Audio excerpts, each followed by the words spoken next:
অভিশপ্ত মন্দির, রাত পার হলে মৃত্যু। আজ আমরা এমন একটি রোমাঞ্চকর জার্নিতে যাচ্ছি যা আপনাকে সত্যিকার ফিল দিতে যাচ্ছে। তো আর একটুও দেরি না করে এখনই আমরা রোমাঞ্চকর জার্নি শুরু করে দেই। এই মন্দিরে কেউ রাত কাটিয়ে ফিরেছে।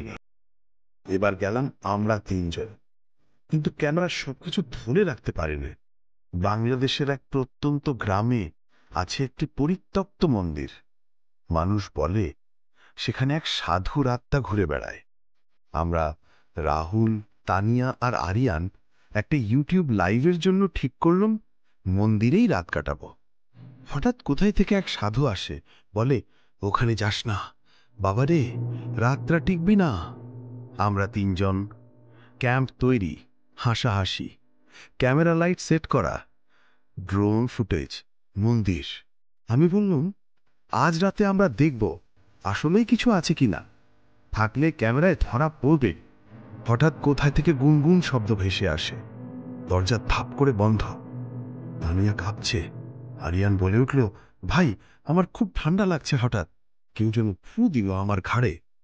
ক্যামেরায় একজনের ছায়া দেখা যাচ্ছে, দেওয়ালে রক্তে লেখা ভেসে ওঠে, আমি জেগে আছি। আরিয়ান হারিয়ে যায়। তানিয়া ডাকে, ওই আরিয়ান, কই গেলি রে? আরিয়ান বলছিল কোনো মেয়ে তার নাম ধরে ডাকতেছে। সাধুর অভিশাপের কাহিনী। ২০ বছর পর পর কেউ নিখোঁজ হয়। ক্যামেরা ঘুরে গিয়ে অন্যদিকে তাকায়।